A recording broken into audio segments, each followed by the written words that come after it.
بسم اللہ الرحمن الرحیم۔ السلام علیکم، کیسے ہیں ویورز؟ آپ لوگ سب خیریت سے ہیں؟ آج ایک نئی دعا کے ساتھ میں ہوں آپ کے سامنے وسیم احمد۔ آج کی اس مختصر ویڈیو میں ہم ایک دعا کی فضیلت کے بارے میں گفتگو کریں گے۔ اس دعا کی جو فضیلت اور اس کی جو برکات ہیں وہ لامحدود ہیں۔ یہ مختصر دعا ہے لیکن اس کی جو فضیلت ہے وہ بہت ہی زیادہ ہے۔ جیسا کہ میں نے گزشتہ جو اپنی ویڈیوز ہیں اس میں بھی اس کی فضیلت کے متعلق نبی پاک صلی اللہ علیہ وسلم کے مختلف احادیث بیان کی تھیں۔ اگر آپ نے وہ ویڈیوز نہیں دیکھیں تو ابھی آپ اس لنک پہ کلک کریں اور آپ وہ ویڈیوز بھی دیکھ سکتے ہیں۔ یہ ذکر جو ہے بہت مختصر ہے لیکن یہ بہت بابرکت ذکر ہے۔ آپ کے زندگی کے بہت سے معاملات کا یہ حل اسی ذکر میں ہے۔ یقیناً اللہ سبحانہ تعالیٰ کی یاد اور اس کا ذکر جو ہے وہ بہت سی برکات پہ مشتمل ہے، لیکن اس ذکر کے متعلق نبی پاک صلی اللہ علیہ وسلم کی مختلف احادیث ہیں جو اس کی فضیلت بیان کرتے ہیں۔ اس ذکر کے متعلق نبی پاک صلی اللہ علیہ وسلم کی ایک حدیث ہے جس میں آپ صلی اللہ علیہ وسلم نے فرمایا کہ میں جب معراج پہ گیا تو وہاں پہ میری جو ہے ملاقات حضرت ابراہیم علیہ السلام سے ہوئی۔ جب حضرت ابراہیم علیہ السلام سے میری ملاقات ہوئی تو انہوں نے کہا کہ اے محمد، نبی پاک صلی اللہ علیہ وسلم کو مخاطب کرتے ہوئے کہا کہ تم اپنی امت کو کہو کہ جنت میں بہت زیادہ پودے لگائیں، جنت کی جو زمین ہے وہ بہت زرخیز ہے۔ تو انہوں نے کہا کہ جنت میں پودے لگانے سے مشابہت یہ ہے کہ وہ جو ہے کثرت سے ذکر الہی لا حول ولا قوت الا باللہ پڑھا کریں۔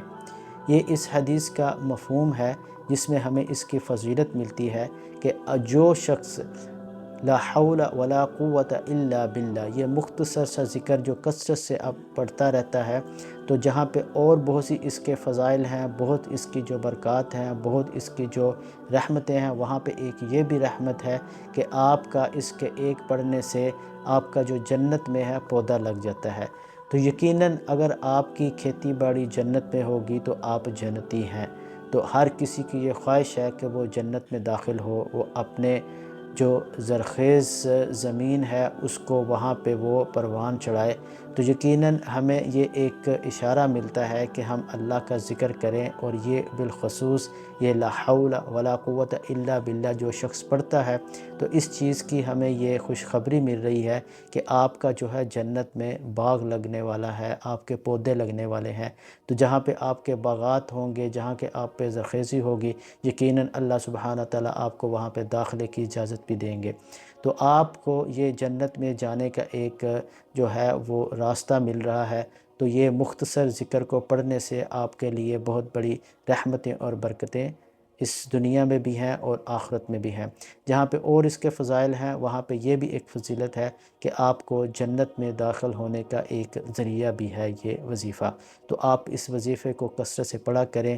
اس وظیفے کے پڑھنے سے آپ کو ذہنی سکون ملے گا، آپ کا دل اطمینان میں آئے گا، آپ کی بے چینی ختم ہوگی، آپ کے مزاج میں ٹھہراؤ آئے گا، کیونکہ جب آپ اللہ سبحانہ تعالیٰ کی ذات پہ بھروسہ کرتے ہوئے اپنی زندگی گزاریں گے تو یقیناً آپ کا دل جو ہے وہ پرسکون رہے گا، آپ کا ڈپریشن ختم ہوگا، آپ کی جو بیماریاں ہیں، جو آپ کی سوشل پرابلمز ہیں وہ ختم ہو جائیں گی، آپ اللہ کے ساتھ تعلق قائم کرنے میں کامیاب ہو جائیں گے، اور اس کی رحمتیں اور اس کی جو برکتیں ہیں وہ آپ پہ نازل ہوں گی۔ تو دیکھیں یہ مختصر سا وظیفہ ہے لیکن بہت ہی پاورفل ہے اور اس کی بہت سی برکات ہیں۔ یقیناً آپ کو یہ برکات ضرور حاصل کرنی چاہیے۔ اللہ سے محبت کا تقاضا کرتے ہوئے اس سے التجا کرنی چاہیے، اس سے مدد مانگنی چاہیے، اپنی بیماریوں کا علاج کے لیے اس سے رابطہ رکھنا چاہیے۔ یقیناً وہ ہر چیز پہ قادر ہے، وہ تو کن فیکون کہتے ہیں تو ہر چیز ہو جاتی ہے۔